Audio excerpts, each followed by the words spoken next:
Le français, une langue plus vivante que jamais en Colombie. Parlons et vivons le français et sa douceur avec notre magazine culturel L'Or franco-colombienne, où vous allez trouver des faits intéressants de la culture française et la culture colombienne. Le groupe de culture et conversation du département de langue et communication vous souhaite la bienvenue à cet espace où vous connaîtrez des aspects culturels de la France et la Colombie.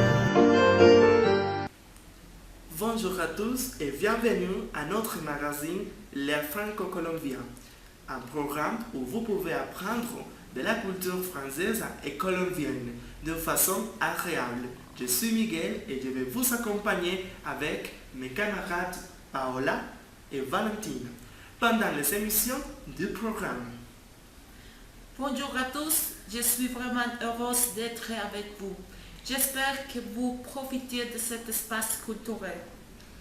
Aujourd'hui, nous parlerons de la Journée internationale de la francophonie, aussi de la phrase du jour, la balade d'autrefois, la question du jour, les clips linguistiques et notre entretien avec deux personnes francophiles par rapport au sujet de l'émission que c'est la francophonie. On va commencer. Notre sujet du jour, c'est la francophonie. Vous connaîtrez son histoire et l'événement développé pendant la semaine de la francophonie et comment la faculté d'éducation et spécifiquement la licence en langues étrangères de l'Université de Pamplona fête cette journée. Dans la phrase du jour, nous disons une belle phrase de l'ex-président sud-africain Nelson Mandela.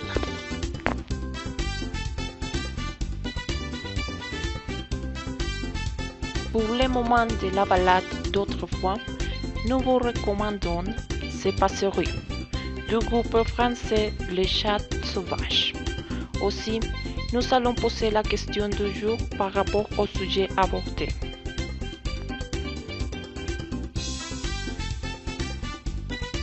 Pour la présentation du clip linguistique, nous allons enseigner comment poser une question en français. Ensuite, nous allons présenter la session Sais-tu que, où nous aborderons des sujets par rapport à la culture française et la culture colombienne afin de faire une comparaison entre eux. Pour aujourd'hui, nous allons vous présenter la manière la plus commune pour saluer en France. Finalement, nous aurons la participation des francophiles qui nous donneront leur opinion par rapport à la semaine de la francophonie.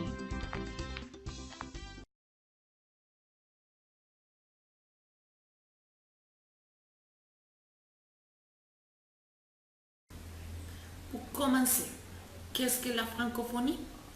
La francophonie désigne la communauté de personnes physiques ou morales qui utilisent totalement ou partiellement le français comme langue maternelle, d'usage administratif, d'enseignement ou choisi.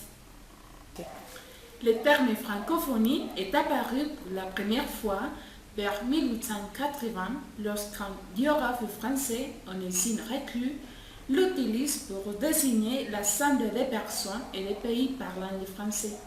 On parle désormais de francophonie avec un F minuscule pour désigner les locuteurs de français et de francophonie avec un F majuscule pour figurer le dispositif institutionnel organisant les relations entre les pays francophones.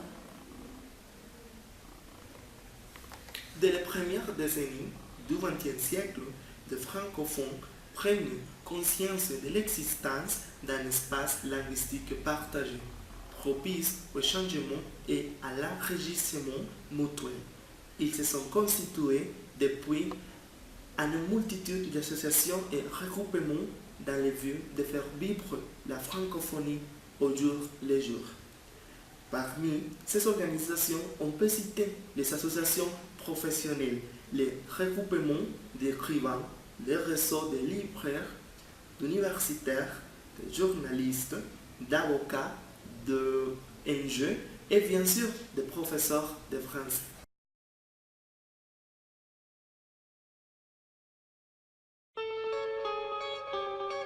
Maintenant, c'est le moment de la balade d'autrefois. C'est pas sérieux, c'est une chanson d'amour qui nous raconte le désir d'un homme pour se rencontrer avec sa belle femme. Sérieux, mais c'est bon mon amour, quand ta bouche affamée se promène sur mon cou. Et moi si timide, timide, je me sens solide, solide. Depuis que tu m'aimes,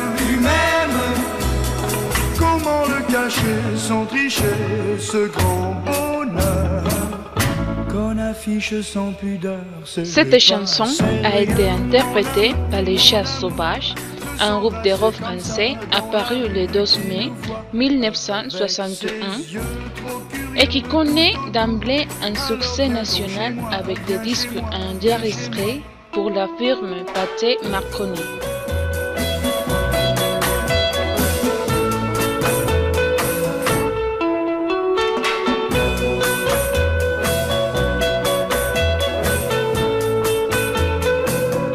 C'est pas sérieux mon amour, tu sais tous les amis croient sûrement qu'on est mort. Ça va faire 4 nuits, 4 jours que nous n'avons pas mis le nez dehors.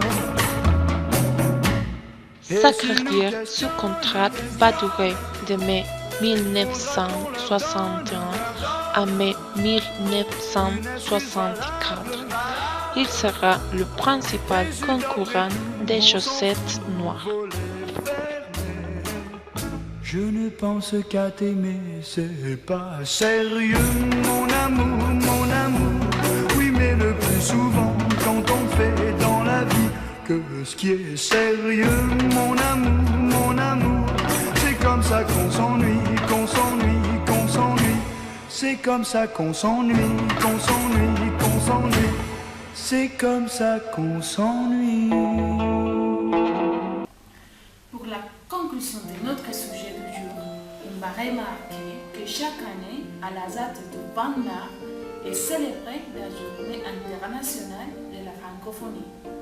Les 220 millions de francophones sur les 5 continents fêtent leur langue en partage la diversité de la francophonie à travers des concours de mots, des spectacles, des festivals de films, des rencontres littéraires, des rendez-vous gastronomiques, des expositions artistiques. Dans cette célébration, plusieurs universités en Colombie fêtent cette journée. Parmi elles, l'Université de Pamplona, où chaque année présente des différentes activités telles que le concours de mots appelé Dis-moi, dis-moi, où les participants auront l'opportunité de s'exprimer à travers des poèmes, contes et affiches tenant compte les 10 mots. Ces mots ont été accent, bagu, griot, jactance, placoté, susurré, chocolé, bois et volubi. Une autre activité développée a été les jours de la gastronomie. Pendant cette activité, les participants ont présenté un plat français, lequel pouvait être salé ou sucré.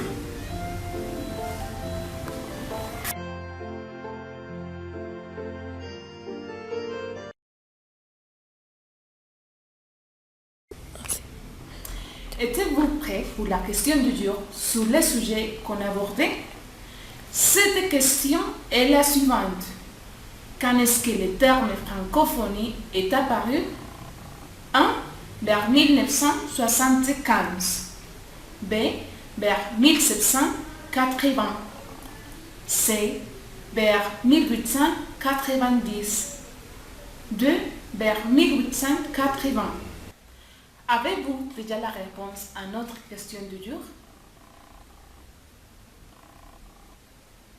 Quand est-ce que le terme francophonie est apparu? Donc, la réponse est D.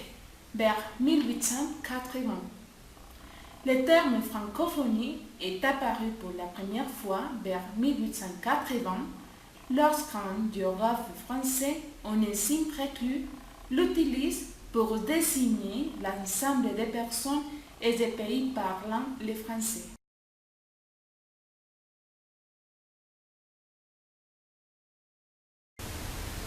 Finalement, sais-tu quelle est la manière la plus courante pour saluer en France? Bon, en France, il y a des différences culturelles concernant les salutations. Aujourd'hui, nous serons centrés sur faire la bise et se serrer la main. Tout d'abord, faire la bise, c'est une salutation typiquement française qui consiste à mettre sa joue contre la joue de l'autre personne et à faire un bruit de bisous avec ses lèvres pour embrasser l'air. Attention, il n'y a pas de contact avec les lèvres et la joue de l'autre personne. Il s'agit d'une salutation qui fait partie intégrante de la vie quotidienne des Français. Dans un espace privé, une Française se fait la bise à ses amis proches ou quand elle rencontre quelqu'un qui lui est présenté pour la première fois. Et pour les hommes, tout dépend de l'habitude des gens.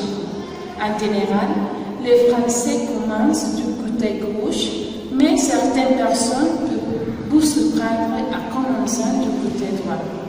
Il faut remarquer qu'en France, ils donnent la bise 2 ou 3 fois. Ce qui concerne se serrer la main, les personnes qui ne la connaissent pas bien ou qui ne se sentent pas très à l'aise avec leur interlocuteur peuvent aussi choisir de serrer la main plutôt que de faire la bise dans la sphère privée et professionnelle. En Colombie, on peut remarquer que la manière plus courante pour se saluer, c'est en serrer la main. Cette manière de salutation est utilisée quand il n'y a pas de la confiance avec une autre personne. D'ailleurs, on fait la bise avec les personnes les plus proches, comme la famille, les amis et très proches. Cependant, il est habituel de faire une seule bise parce que cela est une coutume dans notre culture très remarquée. I've paid my dues, time after time. I've done my sentence, but committed no crime. La faculté d'éducation et les programmes de langues étrangères ont le plaisir de vous inviter au grand événement The Voice of Legends, où un tribut sera fait à toutes les générations, en commençant dès les années 20, en passant par les années 50, jusqu'à arriver à notre époque. Cet événement aura lieu le 22 mai 2018 chez le théâtre Paulus.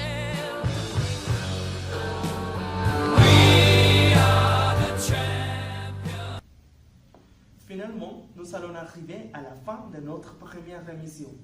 Nous espérons que vous avez profité de cet espace culturel. On se voit jusqu'à la prochaine fois. Au revoir. Au revoir.